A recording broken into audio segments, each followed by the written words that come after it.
अस्सलाम वालेकुम। मैं मुज़म्मिल अवान एक बार फिर आपकी खिदमत में हाजिर हूँ। आप देख रहे हैं मेरा YouTube channel heart talk. Channel को सब्सक्राइब करना मत भूलिए, बेल आइकन पे प्रेस कीजिए और चैनल को सब्सक्राइब कीजिए।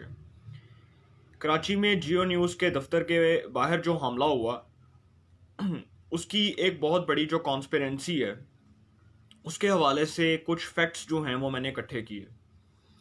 और जब मैंने उसके हवाले से कुछ फैक्ट्स को इकट्ठा किया तो मैं इस नतीजे पर पहुंचा कि इस मामले का जो ज़िम्मेदार है वो कौन है, इस मामले में किसने जो है वो इस किसकी गलती सामने आई। और इस मामले में जो जियो न्यूज़ जो एक इदारा है, पाकिस्तान का जो नंबर 1 चैनल है, उसने अपने अंदर एक अकाउंटेबिलिटी का जो सिस्टम है वो मुतारिफ क्यों नहीं करवाया। इसके हवाले से मैंने कुछ फैक्ट्स इकट्ठे किए। कुछ दिन पहले जियो न्यूज़ के दफ्तर के बाहर, कराची में जियो न्यूज़ के दफ्तर के बाहर एक वाक़या पेश आया जब एक कौम परस्त जमात ने जियो न्यूज़ के दफ्तर के बाहर जो है वो तोड़फोड़ भी की। इससे पहले वो कराची में शाहीन कॉम्प्लेक्स के बाहर, कराची में जो जियो न्यूज़ का दफ्तर है उसके बिल्कुल जो है थोड़ा सा ऑपोजिट जो है वो शाहीन कॉम्प्लेक्स है। पहले वो वहाँ पर जो है वो एहतजाज करना चाह रहे थे। उसके बाद वो कराची में जियो न्यूज़ के दफ्तर के अंदर शामिल हुए। वहाँ पर जाकर उन्होंने तोड़फोड़ की, कैमरामैन्स को मारा, कुछ जो रिपोर्टर्स थे उनकी जो है वो छतरोल की। और ये जब वाक़या पेश आया तो वहाँ पर कराची के ही जियो न्यूज़ के दफ्तर में वहाँ पर उन्होंने शीशे भी तोड़े। ये जो कौम परस्त जमात थी। अब ये वाक़या क्यों पेश आया और ये वाक़या किसकी वजह से पेश आया, देखें। जो ख़बरनाक प्रोग्राम है जियो न्यूज़ का, जिसके इस वक्त होस्ट हैं इरशाद भट्टी साहब। इरशाद भट्टी साहब ने कुछ दिन पहले जियो न्यूज़ के प्रोग्राम में, ये जो रात को ख़बरनाक लगता है, इस प्रोग्राम में उन्होंने सिंध के लोगों को भूखा नंगा कहा। उन्होंने कहा सिंध के जो लोग हैं वो भूखे नंगे हैं। उसके बाद यह वाक़या पेश आया। कौम परस्त जमात ने कराची में जो है वो जियो न्यूज़ के दफ्तर के अंदर शामिल होके ना सिर्फ तोड़ फोड़ की बल्कि वहाँ पर जितने कैमरामैन्स थे उनको भी मारा। और जियो न्यूज़ की बदनामी भी हुई इरशाद भट्टी साहब की वजह से। इरशाद भट्टी साहब जिनको अभी रिसेंटली जो है वो ख़बरनाक का प्रोग्राम मिला है, जिसके वो एंकर भी बनी है। इससे पहले ये जो ख़बरनाक प्रोग्राम है इसको बहुत से लोगों ने जो है होस्ट किया। आफ्ताब इकबाल साहब, जुगनू मोहसिन साहिबा, आयशा जानजेब साहिबा, नईम बुखारी साहब, ये वो लोग थे जो पहले ख़बरनाक जो है वो बतौर एंकर के इसको होस्ट कर चुके हैं। अब ये जो इरशाद भट्टी साहब हैं, इन्होंने जियो न्यूज़ की जो है वो इंतज़ामिया, जिसको कहते हैं ना कि जो टीवी चैनल की जो मैनेजमेंट होती है, उससे रिक्वेस्ट की थी कि मुझे जो है वो ख़बरनाक प्रोग्राम दिया जाए। क्योंकि इरशाद भट्टी साहब जो हैं वो एक तो पहली बात कि एक पॉलिटिकल एनालिस्ट हैं, सियासी तज्ज़ियाकार हैं, रात को मुत्तहिद टीवी टॉक शोज़ में भी आते हैं और अपना एनालिसिस भी पेश करते हैं। तो उन्होंने जियो न्यूज़ की इंतज़ामिया से ये रिक्वेस्ट की थी, जियो न्यूज़ की मैनेजमेंट से ये रिक्वेस्ट की थी, जो उनके ऑफिस की मैनेजमेंट है, कि मुझे किसी न किसी जो है वो प्रोग्राम में एडजस्ट किया जाए। तो उसके बाद जियो न्यूज़ ने उनको ख़बरनाक में जो है वो बतौर एंकर के एडजस्ट कर दिया। अभी रिसेंटली उन्होंने एंकरिंग स्टार्ट की है। अब ये जो वाक़या पेश आया है, ये वाक़या मैं समझता हूँ कि बहुत ही अफसोसनाक वाक़या है। पहली बात कि जो इरशाद भट्टी साहब ने इस्तेमाल किए अल्फाज सिंध के लोगों के ख़िलाफ़, देखें, कौमियत की बुनियाद पर ना हमने नस्ल परस्ती को इस हद तक जो है वो नफ़रत में तब्दील कर दी है कि हम जो ज़ुबान से अल्फाज अदा करते हैं वो अदा करने बहुत आसान है, मगर बाद में उसका कर्ज चुकाना बहुत मुश्किल है। जो अल्फाज हम एक बतौर शहरी के इस्तेमाल कर रहे हैं, अगर मैं आज पंजाब में बैठ के पंजाबी होने के नाते आज मैं सिंधी को गाली दे रहा हूँ, मैं बलोची को गाली दे रहा हूँ, मैं पख्तून को गाली दे रहा हूँ, तो मुझे इस बात का अदराक होना चाहिए कि मेरे पंजाब के अंदर सिंधी भी है, बलोची भी है, मेरे पंजाब के अंदर मुहाजिर भी है, और हर किस्म का जो है वो तबका मेरे पंजाब के अंदर पाया जाता है। तो अगर आज मैं एक जो है वो एक नस्ल को, एक जो है वो एक फ़र्द को गाली देता हूँ, तो वो कल को वो जो गाली है वो मेरी ज़ात पे भी आएगी।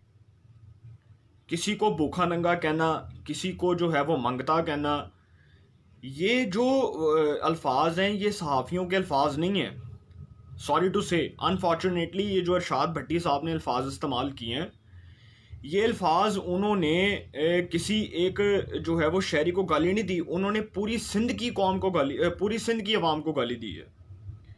उन्होंने पूरे सिंध के जो है वो लोगों को गाली दी है।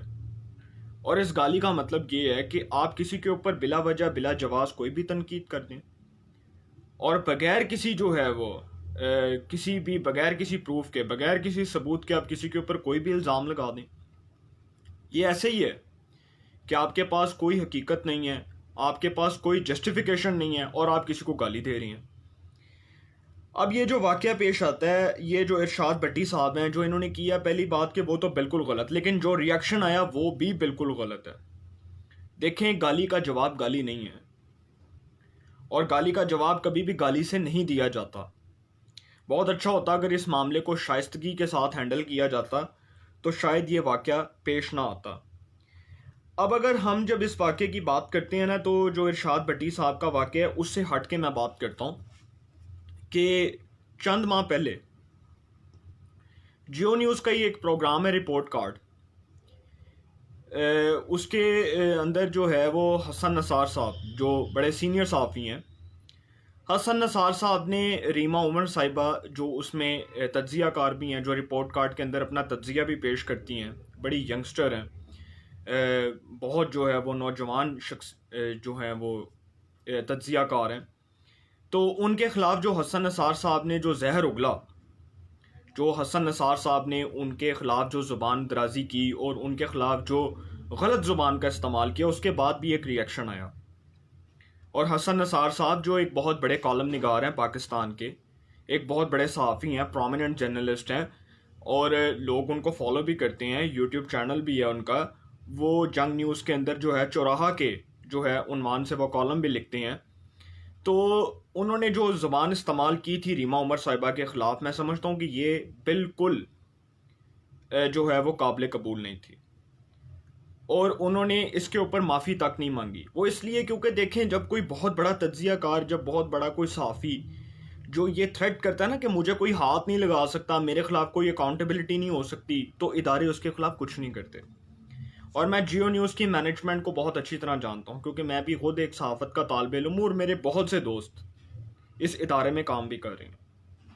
मैं आज इस बैकग्राउंड के हवाले से इसलिए बात कर रहा हूँ कि ये जो जर्नलिज़म है, इसको हमने प्रमोट करने की बजाय इसको हमने गिराना शुरू कर दिया। और ये जो हसन नसार साहब ने अल्फाज इस्तेमाल किए थे, बड़ी बदकिस्मती के साथ ये अल्फाज अगर किसी और ने इस्तेमाल किए होते तो शायद उसका बहुत कड़ा एहतसाब होता, क्योंकि हसन नसार साहब के ख़िलाफ़ इसलिए वो अकाउंटेबिलिटी का निज़ाम नहीं लागू हुआ क्योंकि वो बहुत बड़े टाइकॉन है, ठीक है ना। वो सहाफ़त के अंदर जो है वो एक बहुत बड़ी टाइकॉन है, सहाफ़त के अंदर वो एक डॉन कंसिडर किए जाते हैं। और हसन नसार साहब ने उसके बाद जो रीमा उमर साहिबा के ख़िलाफ़ जो ज़ुबान इस्तेमाल की, उसके बाद अगले ही दिन उन्होंने अपने यूट्यूब चैनल के ऊपर जो अपना वीलॉग किया, उसके ऊपर दोबारा रीमा उमर साहिबा के ऊपर दोबारा उन्होंने पर्सनल अटैक किया। सिर्फ यही नहीं, हारून रशीद साहब की एग्जांपल आप सबके सामने है। हारून रशीद साहब जो हैं वो मुत्तई टीवी चैनल्स के अंदर काम कर चुके हैं और मैं उनको तकरीबन बहुत समझ लें कि आप कि मैं उनको 15-16 साल से जानता हूँ।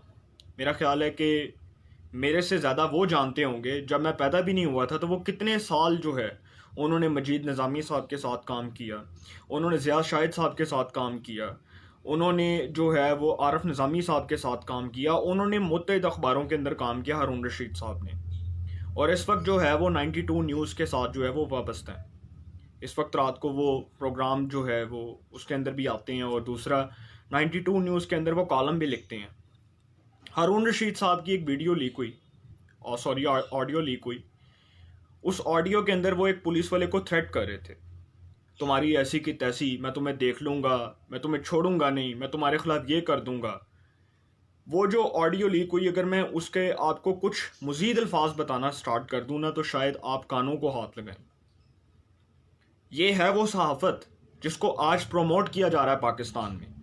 ये इरशाद भट्टी, ये हसन नसार, ये हारून रशीद, ये वो सहाफ़ी हैं जो अपने आप को आज बहुत बड़ा टाइकॉन समझते हैं और इनके ख़िलाफ़ इनके इदारे अकाउंटेबिलिटी नहीं कर सकते। इनके ख़िलाफ़ इनके इदारे कुछ भी नहीं बोल सकते क्योंकि इनके इदारे बेबस हैं। वो इसलिए बेबस हैं क्योंकि एक आम शहरी जो है उसका इस मुल्क में एहतसाब हो सकता है, एक बिज़नेस टाइकॉन का, एक लैंड माफिया का, एक पॉलिटिशियन का, एक सहाफ़ी का, एक जज का इस मुल्क में एहतसाब नहीं हो सकता। जो जितना अमीर होगा, जो जितना बड़ा बिजनेस टाइकॉन होगा, उसका एहतसाब नहीं हो सकता। अगर इरशाद भट्टी के ख़िलाफ़ जियो की इंतज़ामिया ने एक्शन लिया होता, अगर हसन नसार साहब जो मेरे बड़े सीनियर हैं, मैं बड़े इज़्ज़त के एहतराम के रिश्ते के साथ उनका नाम ले रहा हूँ, अगर उनका एहतसाब हुआ होता, अगर हारून रशीद का एहतसाब हुआ होता, तो आज सहाफ़त के अंदर ये जो टर्म्स इस्तेमाल की जा रही हैं, आज बदकिस्मती से इसका इस्तेमाल ना होता। ये भूखा नंगा कहना, गालियां देना, मुहाजिर को जो है वो गाली देना, ये हमें किसने सिखाया है?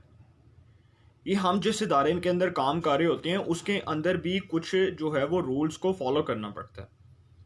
अगर आज मैं किसी इदारे के अंदर, किसी इंस्टीट्यूशन के अंदर बतौर एक जर्नलिस्ट के काम कर रहा हूँ, तो मेरी कुछ आइनी और कानूनी जिम्मेदारियाँ हैं जिनको मैं पूरा करूँगा। मैं गालियाँ नहीं देना शुरू कर दूँगा, मैं किसी को भूखा नंगा नहीं कहूँगा, मैं उन तमाम चीज़ों को जो है वो फॉलो करूँगा जो मुझे मेरे इदारे की जानिब से दी गई हैं। और हर इदारे में जब आप काम करते हैं ना, तो वहाँ पर कुछ हदूद होती हैं, कुछ लाइंस होती हैं जिसको आपको क्रॉस नहीं करना चाहिए। यहाँ पर जो लाइंस क्रॉस हुई हैं, अनफॉर्चुनेटली उसकी वजह से जो वाक़या पेश आया और उसके बाद जो कौम परस्त जमात ने कराची में जियो न्यूज़ के दफ्तर के ऊपर हमला किया, अगर इरशाद भट्टी को जियो न्यूज़ ने बर्खास्त कर दिया होता तो शायद हमारे मुल्क में ये प्रेसिडेंट सेट हो जाता, ये मिसाल कायम हो जाती कि कोई भी सहाफ़ी जो गलत काम करेगा उसकी अकाउंटेबिलिटी होगी, उसका एहतसाब होगा, चाहे वो मैं हूँ, चाहे वो इरशाद भट्टी है, चाहे वो हसन नसार साहब हैं, चाहे वो हारून रशीद साहब हैं, चाहे वो कोई भी सहाफ़ी है, उसका एहतसाब होगा। अब आखिर में इसके ऊपर जी हुकूमत ने जो है वो अफसोस का इज़हार किया, हुकूमत को बड़ा दुख हुआ इस मामले पर। फिरदौस आशिक अवान साहब और शहबाज गिल साहब ने मजम्मत की। पहली बात कि ये तो मजम्मत तो इनके मुंह से अच्छी नहीं लगती, वो इसलिए क्योंकि इमरान खान साहब जब अपोजिशन में थे तो उस वक्त वो मीर शकील उर रहमान साहब को गालियां दिया करते थे। और उससे पहले इमरान खान साहब का मैं आपको बैकग्राउंड बताता हूँ, वज़ीर आज़म इमरान खान साहब का, जब उन्होंने मीर शकील उर रहमान साहब के वालिद साहब के साथ, मीर खलील उर रहमान साहब के साथ एक फाउंडेशन का जो है वो क़याम अमल में आया, जब उन्होंने उसकी एक बुनियाद रखी जिसको नाम दिया गया इमरान खान और मीर खलील उर रहमान फाउंडेशन, तब इमरान खान साहब को जियो से नफरत नहीं थी, तब इमरान खान साहब को जियो बुरा नहीं लगता था, तब इमरान खान साहब को जियो की रिपोर्टिंग बायस्ड नहीं लगती थी, तब इमरान खान साहब को जियो जो है वो येलो जर्नलिज्म नहीं लगता था, तब वो जियो जो है वो पिपली सहाफत नहीं कर रहा था। जब इमरान खान साहब अपोजिशन में आए, 2014 का धरना हुआ, उसके बाद जी जियो जो है वो गद्दार हो गया, मीर शकील उर रहमान जो है वो नवाज शरीफ का प्लांटेड साफ़ी हो गया इमरान खान साहब के मुताबिक। और जब इमरान खान साहब इक़्तिदार में आते हैं तो उसके बाद जियो न्यूज़ के ऊपर जो जबरी पाबंदियाँ, सिर्फ जियो न्यूज़ के ऊपर नहीं, बहुत से सहाफ़ी हजरात, बहुत से मालकान जिनको जो है वो थ्रेट किया जाता है, और मैं बहुत से लोगों के नाम भी ले सकता हूँ, वो फिर टॉपिक इरेलीवेंट हो जाएगा, उसके ऊपर बात करने का फ़ायदा नहीं है। अगर मैं बात करूँगा तो वो जो टॉपिक है वो फिर जो है वो मौजू से हट जाएगा। तो इनके मुंह से ये मजम्मतें अच्छी नहीं लगती, और ख़ास तौर पे इनकी गवर्नमेंट के अंदर जो सहाफ़ियों के साथ हो रहा है, जो सहाफ़ियों को थ्रेट किया जा रहा है, जो सहाफ़ियों के ऊपर जबरी पाबंदियाँ लगाई जा रही हैं, इनको अपने मुंह से मजम्मत के अल्फाज अदा नहीं करने चाहिए, क्योंकि मजम्मत इनके मुंह पे चचती नहीं है। तो इंशाल्लाह फिर मुलाकात होगी, अपना बहुत ख्याल रखिएगा, अल्लाह ताला आप सबको खुश रखे, अल्लाह ताला मुल्क पाकिस्तान पे अपना ख़ास करम फरमाए।